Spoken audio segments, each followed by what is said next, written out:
Japan की दिग्गज company Suzuki motor ने अपनी मशहूर कार स्विफ्ट का प्रोडक्शन रोकने का फैसला किया है और इसकी वजह है चीन का रेयर अर्थ मटेरियल्स के एक्सपोर्ट पर लगाई गई पाबंदी। क्या सुजुकी स्विफ्ट बंद होने वाली है और ये रेयर अर्थ मटेरियल्स आखिर क्या हैं जिस पर चीन ने पाबंदियां लगाई हैं? तो पूरी दुनिया में ऑटो इंडस्ट्री इससे परेशान होने लगी है और इसके बिना ऑटो इंडस्ट्री क्यों रुक रही है, चलिए इसे आसान भाषा में समझते हैं। नमस्कार, मैं ताबिश हुसैन, आप देख रहे हैं एनडीटीवी।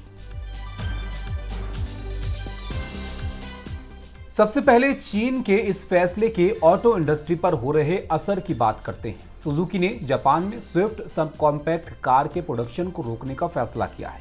हालांकि फैसला कुछ वक्त के लिए ही किया गया है। स्विफ्ट के प्रोडक्शन को 26 मई से 6 जून तक रोकने का यहां पर फैसला किया है कंपनी ने, जिसमें स्विफ्ट स्पोर्ट मॉडल शामिल नहीं है। बाकी जो मॉडल्स हैं उनके प्रोडक्शन को थोड़े वक्त के लिए रोका गया और इसकी वजह है जरूरी कंपोनेंट्स की कमी होना।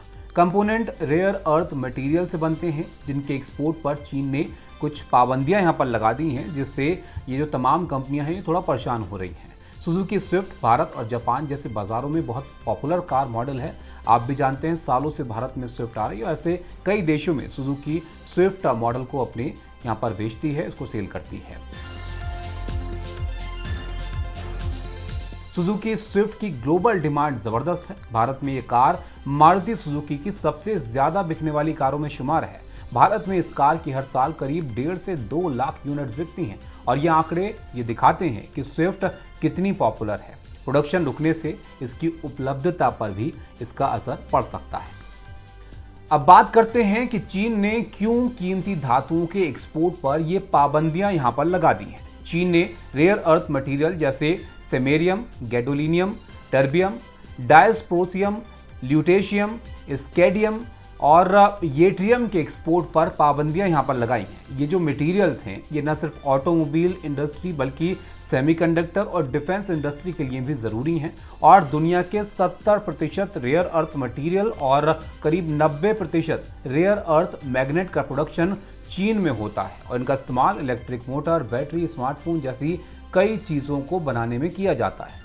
चीन का ये फैसला अमेरिका के साथ चल रहे ट्रेड वॉर से जोड़कर देखा जा रहा है और जानकार इसे ग्लोबल सप्लाई चेन पर दबाव बनाने की रणनीति मान रहे हैं।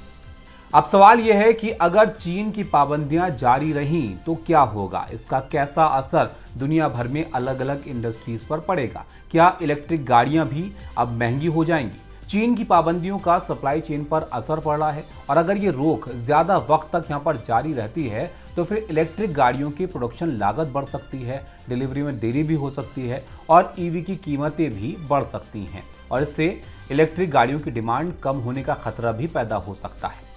चीन के रेयर अर्थ मटेरियल के निर्यात पर इन पाबंदियां लगाने के फैसले ने ऑटो इंडस्ट्री की फिक्र को तो बढ़ा ही दिया है। अगर चीन ये पाबंदियां जल्द नहीं हटाता है तो सिर्फ ऑटोमोबाइल ही नहीं बल्कि कई सेक्टर में सप्लाई चेन पर इसका बड़ा असर पड़ सकता है। तो ये तमाम वजहें हैं जिसकी वजह से सुजुकी ने अपनी पॉपुलर कार स्विफ्ट के प्रोडक्शन को रोकने का फैसला किया है। इस तरह की जरूरी और बड़ी खबरों को विस्तार से समझने के लिए आप देखते रहिए एनडीटीवी। नमस्कार।